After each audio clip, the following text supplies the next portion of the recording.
All right, guys, welcome to episode 4, I believe, right? Episode 4. I mean, I can't keep up anymore. We've done this so many times trying to figure things out. We had some technical difficulties earlier today, but hey, we're here, we're doing this. Today we are joined with obviously Jeremy. He's right here. To say hi, Jeremy, to everybody. Hey, what's up, guys? Glad you are tuning in again. And I think you're in for a treat today. And today we are joined with Tad from McAllen, down close to the border. He moved there about 2014. He serves in a church that he grew up in, Faith Baptist Church in Paulhurst. He's the youth associate pastor there, and that's our guest today. Why don't you go ahead and introduce yourself a little bit more, Tad, and kind of a brief summary of what you're doing down there in the South. Yeah, we're right on the border, and it's get to serve in the church I grew up in. So the church is in Palmhurst, Texas. So it's like a hearse and a palm tree put together. So whatever, it's incorporated as a small little town here right next to McAllen and Mission. I'm the associate pastor here. Youth pastor / whatever. I think when they voted to bring me on, they voted as a youth pastor, but I fill the associate pastor role and everything. So that basically means, anything that, job description, anything. Duty does assigned, right? Yes. Yeah, exactly. And I've got 4 boys. My wife and I met my wife at college, but she's from Michigan, and so my oldest son is now in the youth group, which is pretty scary. So what's your age groups there? We start at 6th grade. So he just, we, for a couple of years had kicked it back to 7th, and with stuff happening with the pandemic and stuff, we moved it back to 6th for a couple of reasons. Kind of with no other children's stuff going on, we allowed the 6th grade to come up. So we're probably going to continue that, and which made it good and bad, but bringing your own son in is interesting. So, this is cool. 4 more, or 3 more to go. So I'll have 4 in the youth group at some point in a couple of years. So that reminds me, and this is kind of random, but I had prepared a whole lesson about the sanctity of marriage and sex and all that stuff, and it was like 7th graders and 8th graders, and I didn't realize that I was like, yeah. Some of the topics with the 6th, 7th, and 8th grade, you're just like, I don't know about this. Yeah, currently, and I think that's the difficult part, is that you have like 6th graders, 7th graders, and 8th graders, and then you have 12th graders that, it's not that big of a deal. I'm lucky right now that I have a group of 6th, 7th, and 8th graders, and maybe 1 senior, and so I can kind of direct my discussions and all that stuff with them like that. So that's good. Cool. Yeah. How many students do you run down there? Depends on the week, but it's usually 15 to 25. So it's, and that's activities will be higher than that, but that's a weekly average. Yeah. So then that's pre-COVID or post-COVID? Yeah, I think right after COVID hit, when we started back up, we had just a few less, but we've gotten back to regular numbers. Kind of swapped out some kids. I mean, some kids that weren't coming are now there, and some kids that were coming before haven't come back. So I actually hope we have a few families that are still pretty locked down. So I'm hoping that in the next few months, they'll jump back in. So, cool. And that brings us to our topic of today, and that this is where Jeremy's going to take over. Well, if you just explain our topic for today. Oh, thank you. I think just generally speaking in life, we look at numbers, and I don't know if that's like human nature, but we thrive on numbers. Or some of us do. And some of us are like, well, I've only got 2 students, and man, I've got 15. Oh, that's pretty healthy. Well, you've got 50. Oh, you're doing awesome. Well, well, why can't 15 be healthy and why can't 2 be healthy? Or maybe it is, or maybe it isn't. So we just wanted to kind of look at, what are your thoughts on maybe, well, let me phrase the question this way. What do you think about that? Are numbers the main goal when you in youth ministry, or is that just a myth that we come up with on our own? Well, obviously, you have to have some numbers because if you're going to disciple people, having at least one is somebody to disciple. So Yeah. you have to have some numbers, but then obviously, numbers are not the most critical, and we can all get up and down.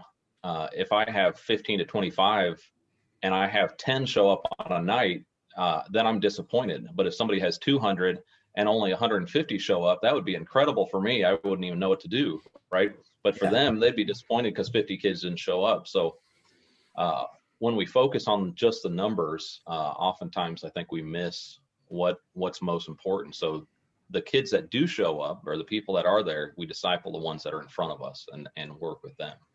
Yeah. So Totally that's agree. most critical. Totally. Do you ever find yourself? I do this because we're out in the middle of nowhere. I mean, it's 10-15 minutes that way to get to one place, and then it's 10 minutes to go that way.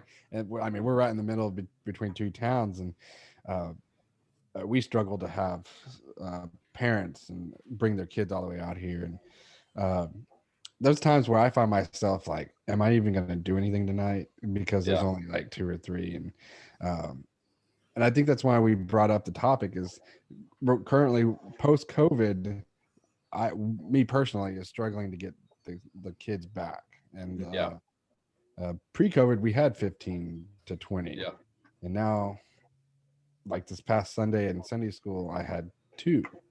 Yeah. So it's hard to stay motivated. How do we stay motivated even if they're not showing up? Yeah. Yeah, that's super hard sometimes with the kids that are not. We sometimes think about the kids that aren't there more than the kids that are, and even Sunday morning, if I'm gonna, we have I preach pretty regularly, at least once a month, on average in the main service, and if I'm preaching then, or if I'm at youth group and we have way less than the week before, and it can be like, oh, it's because the associate pastor's preaching, or where are all these people? And then in your mind, you're prejudging all these people that aren't there. And it's just like, that's becomes our focus. And it's easy for me to do that. I think for any youth minister, it's easy, any pastor, it's easy to think about the people that aren't there. But one of the things that we'll do is, like, if we have a really low night, we're pretty flexible. And if it's some of our core kids, we'll just jump in a van and go like to Dairy Queen, and because they're close by or something, and or whatever place, and just hang out.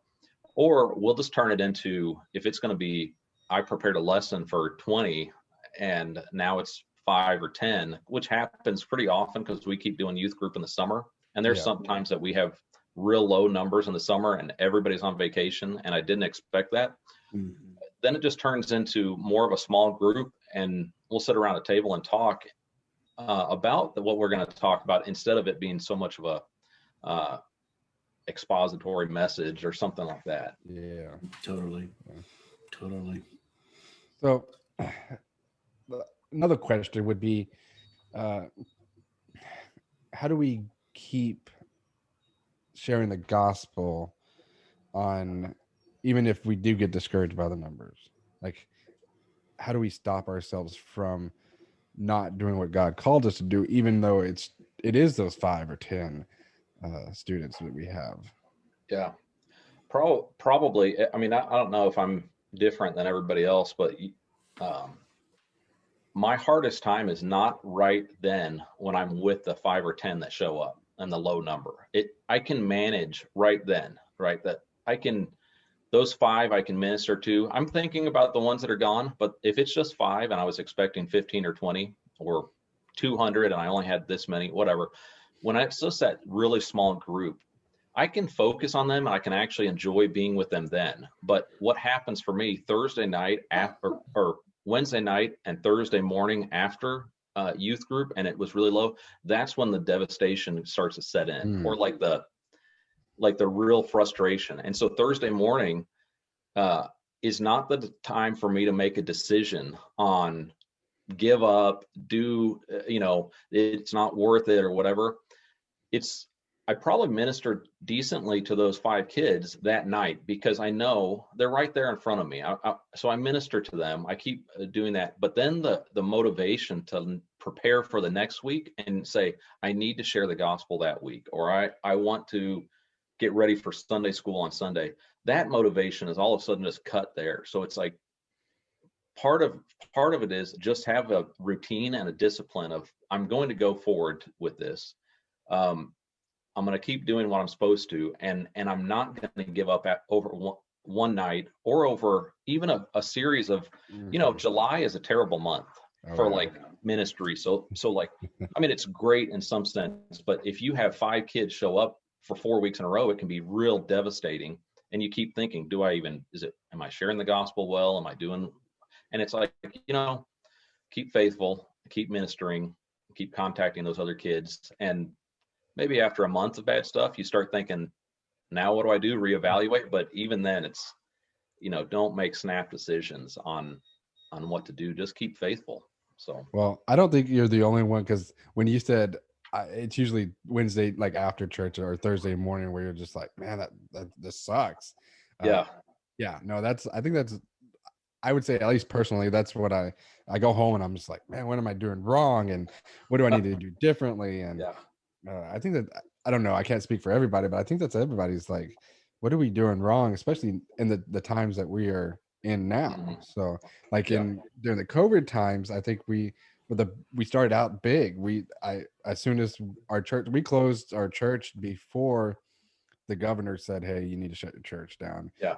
Just because our population of our church is a little older, so we didn't want to, put them in trouble. So I mean, instantly we went to online without even a beat, and we were doing good. And then students, they're doing school online, they're doing band practice online, everything, and then that number started fading. It got to a point where, man, my video's not good enough, or I was even putting out stupid videos just to keep them entertained, and it got to a point where I was like, I'm just going to take the night off or not do this.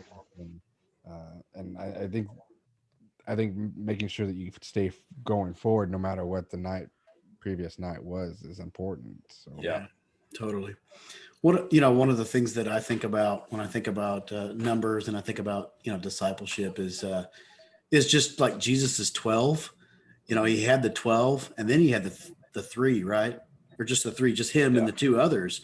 And, he had those constantly. He'd speak to 4,000 or 5,000, but he always had those 12 that he was discipling, And so, I think effectively you can do ministry with 2, 15, or 100. It's just all a matter of how you approach it, right? And then overcoming those humps whenever you have a bad day. There was one kid here and he wouldn't even look at me the whole time. That's happened before.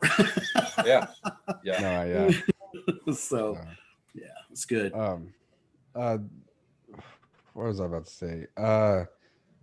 What about, so when I do disciple now, we always bring in other churches, and we roughly have about 40 students, and which by paper that looks awesome, but if no one experiences God that weekend, are we really is it even worth it?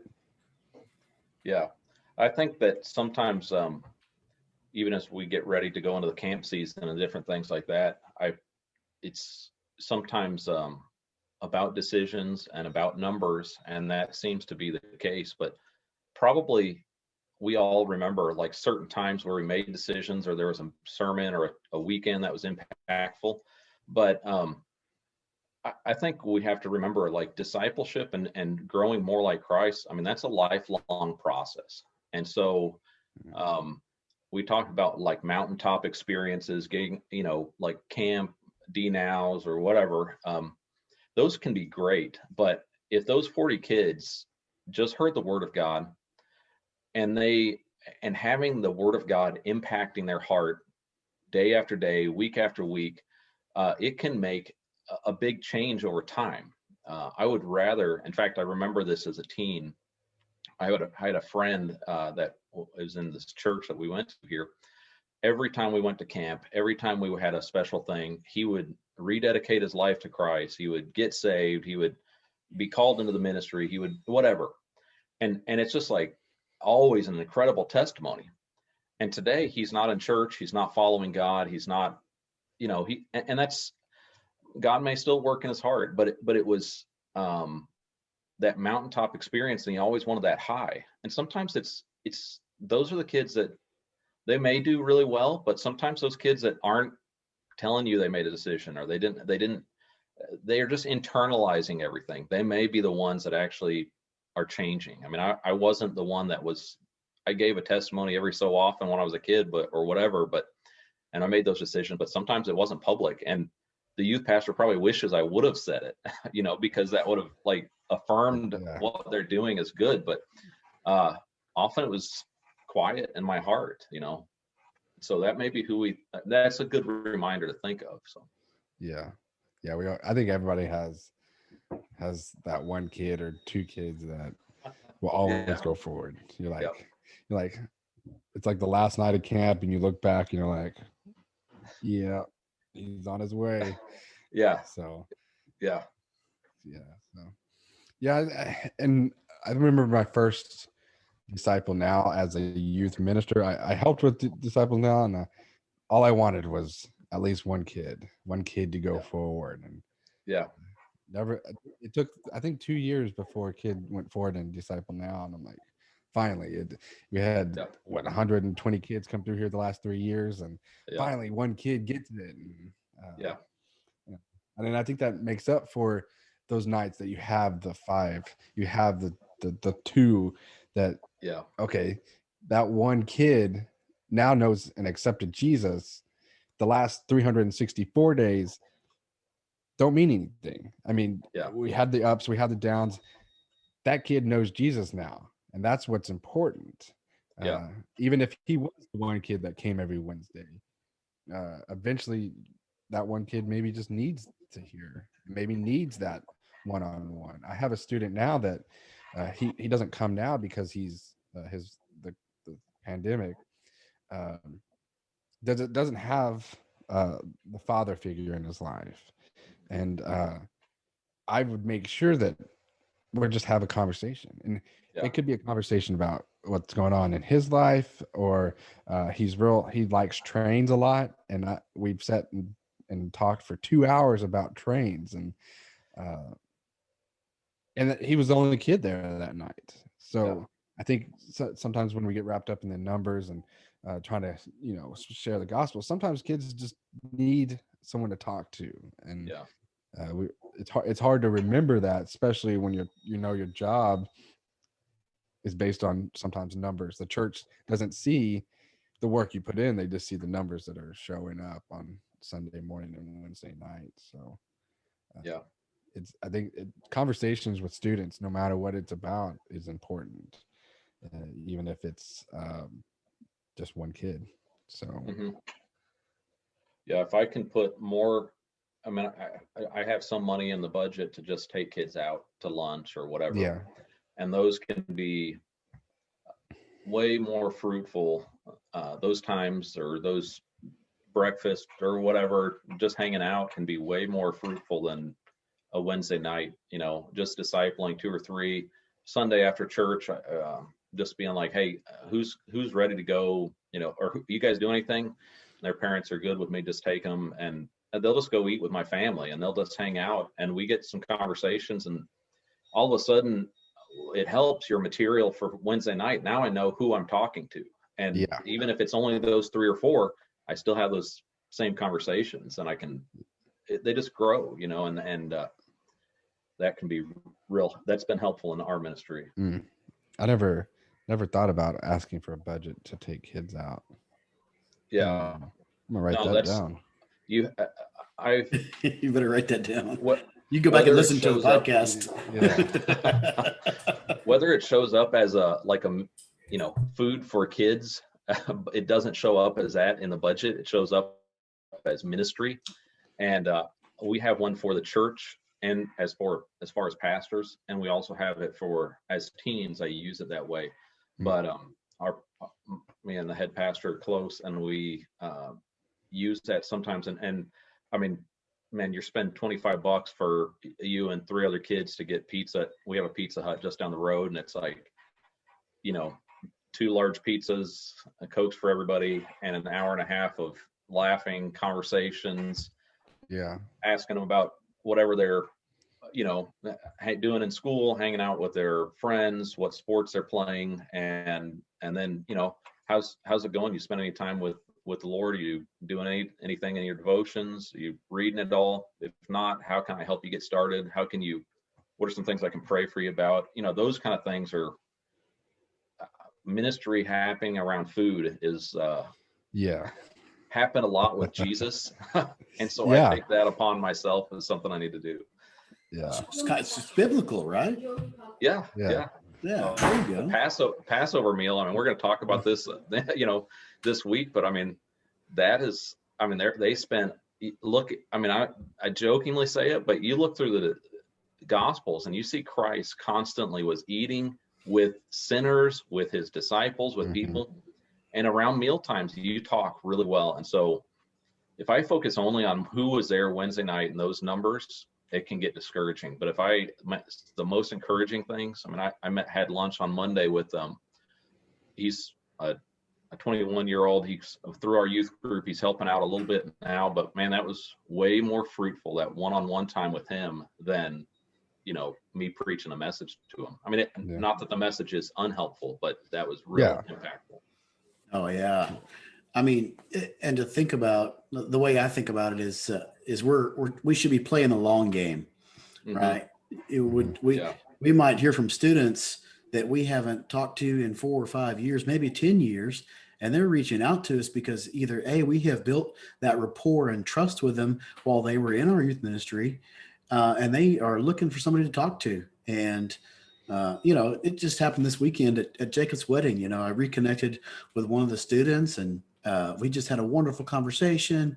And then she introduced me to her friend, and she's in college. She's ready to drop out of college, and I'm just like, don't do that. Drop out of that one course, but don't drop out of college. If you want to go to college, go to college. But I'm not advocating college and or the trades either way. But don't give up. If she wants to do it, do it. But anyways, just got to connect with another student that way. And it's all about that long game and having that mindset, remembering that we can build relationships, and it's going to affect eternity probably way more than we even can imagine. Yeah. You get to do their weddings and stuff later on in life, hopefully. That's true. Yeah, I know Jeremy got asked a couple of weeks ago to do someone else's wedding that was in our youth group his youth group really. You get to be part of this. I have one student that works at Starbucks that she graduated 5 years ago, and she's like, come on by and get free drinks. I'm like, well, I'm not a coffee drinker. So, but you still get to have those relationships. And those are the students that I personally started with. So we did only have 2 or 3, and those relationships are the students that Jeremy was talking about. They were the first, like my base students that I started with, and she brought her friends, and it all started with just being on one-on-one. Because when me and Jeremy and I started here at the church we're at, we only had 1 student, and then the way things went, and Jeremy went to, I guess, associate pastor position, I don't know, and that we took over. We just slowly grew from that, and I think that's an encouraging thing to think about. It's like, oh, we only have one student tonight on Wednesday night. It only takes 1 to start something. Right. That's right. I know it's discouraging because I've been there, and I've been there a lot lately, but we have to remind ourselves that, this could be that one student that eventually grows out and weeds out basically and brings in more. The friend that he was talking about was part of my youth group that I guess Jeremy never met, but she was part of the group, and then she brought friends, and they brought sisters, and then the whole family of 7 came, and it just all starts from that one person. And so as someone that struggles with the uh, low numbers often, I encourage you, and if you're listening to this, it only takes one or two to establish that base group that will eventually grow into, maybe not 200 students, but uh, you, I, I don't know how it is to have 200 students. I would imagine, uh, I would imagine that 200 students is a hard to establish relationships with. So, who was that? That was my wife. Oh, he's thinking it was one of your kids. No. It was turned out to be your wife. She's like, can I stick my head in there? Can I stick my head in there? I was like, no, no, no, no, no, no. For those of you who aren't watching the video, but you're listening to the podcast, my wife inserted her finger into the screen and was trying to poke me in the eye or something. I don't know what she was doing. Anyways. So, yeah. So, unless we have anything else to add to that? Yeah, no, I think that when you wind up saying, I mean, if God's called me to this place and this church and these people, and he's called me to this one kid, I mean, and you have a responsibility for more, but I mean, you need to, there needs to be a plan as to how you reach more or people, but the ones that you are there, the ones that are there in front of you, you minister to them, and that time is not, that's not the time to think, how could I grow this, make this bigger, get more kids? It's minister to this kid. Mm-hmm. And then, when you're not in front of them, that's when you think, okay, who's the next people that we're going to reach, or the next family or whatever. But yeah, when we focus on bigger and better, I mean, I'm sure the church, I was in a church before where I was doing seminary, and they had 700, 800 people. The youth group, I was in the junior high ministry and helping with that, and that was like 20 or 30 kids. They had more junior hires than we have youth group kids total now. Mm-hmm. And in the total high school, we would take 60 to 70 or more to winter camp, and even more to summer camp. And so it was big, but I'm sure people there think, oh, there's a church down the road that has 1,500 and they have 200 kids. And you just always are thinking bigger, bigger, bigger. And sometimes we forget that those individual people, individual souls in front of us really do matter and are critical to minister to. Amen. Amen. Yeah, I did a D now at Hyde Park. I don't know if you ever heard of Hyde Park in Austin. Yeah, but they had more youth kids than I do in my whole church. And yeah, I'm just like, man, how do we get to this point? And it took a long time to realize, hey, it's not about the size of your church. It's about what God's doing in their lives. And yeah, that's good. Yeah. So, yeah. Well, in small cities, everybody's, I can think of Palmhurst only has a couple thousand, or I can think of Hidalgo County, the county we're in, that's almost 1 million people. And so I can sometimes think, man, we should have way bigger numbers. Or I can think, oh, we're in a small town, so it's just a mindset. yeah. And it's really, God's given me these people, keep working at it and keep ministering to the ones we have. And it's tough. And ministry isn't, that Thursday morning discouragement or Wednesday night discouragement can be real tough and get you down. But you have to just keep thinking, okay, who did I minister to? Who did I impact tonight? And let's do it again, That's right. That's right. Cool. So, hey, we appreciate you coming on. We're going to wrap this up with the two questions we always ask. The last song you listened to on purpose, like whether you searched it on Spotify or Apple Music or whatever, and then the craziest story in your ministry that you ever been part of. Honestly, I don't even know the last song I searched on Spotify or YouTube, or it probably was, honestly, I just prepared the service schedule for Good Friday, Sunday sunrise service, and Sunday morning. So it was probably like in Cornerstone, or, yeah. I mean, that was just, that was probably it. I know that's not too exciting, but man, I do all the scheduling for the services. And so I search the songs up, make sure everything's going to match. And so I intentionally searched a bunch of those songs up. So that's not real exciting. I mean, And if it's just me and my kids, it was probably like It's Raining Tacos or something, you know. That's awesome, man. And then a craziest story in, I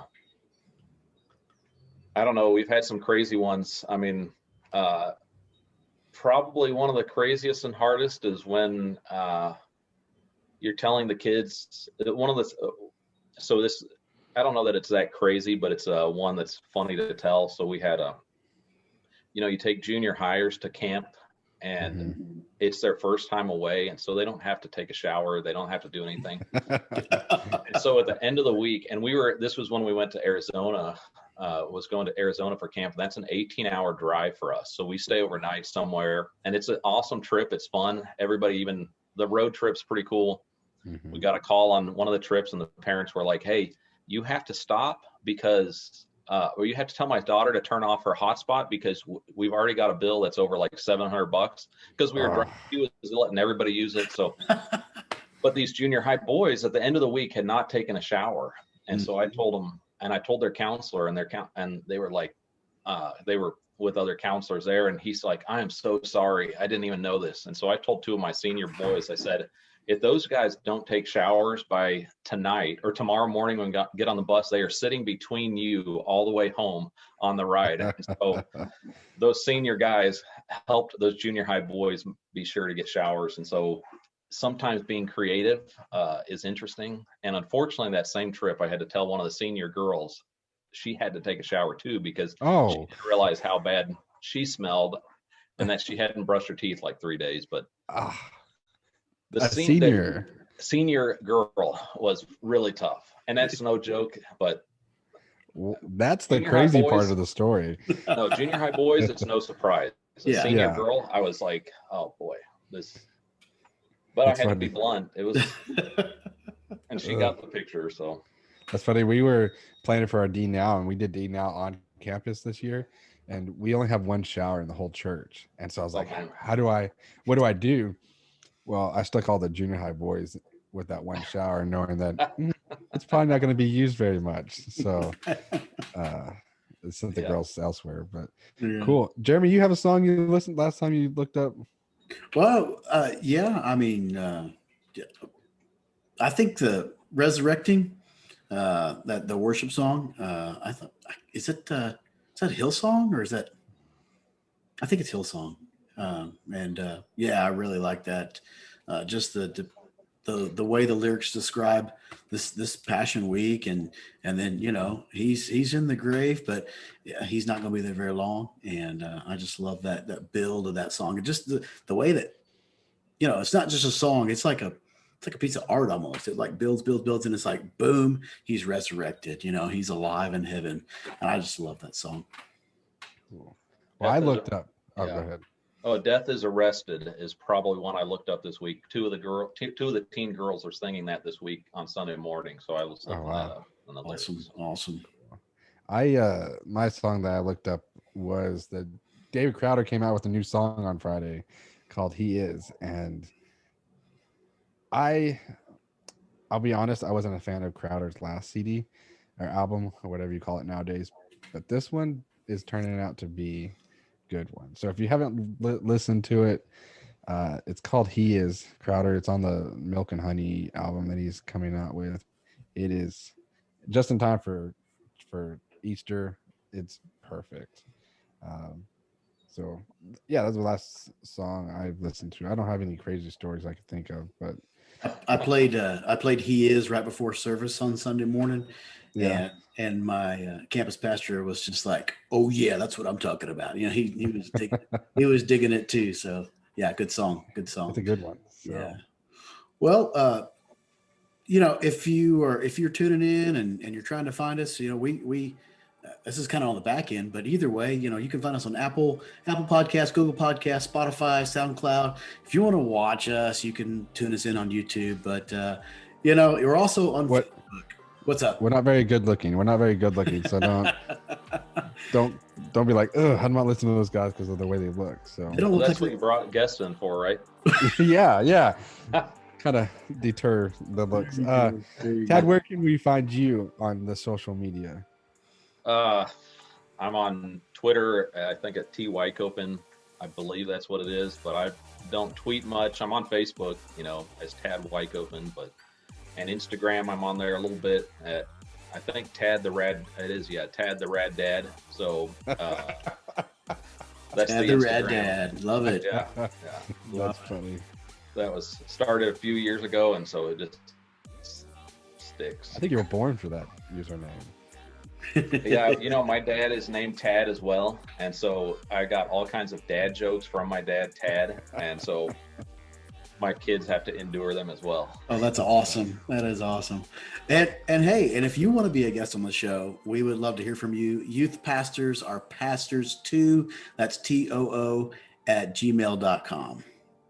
Yeah, so we'll definitely give you a heads up on the topic so you can have kind of the mindset of it. And we won't lie, the topics don't usually come to mind until about 2 or 3 days before. So hopefully that gives you enough time. But Tad, again, thank you for joining us for our 4th episode.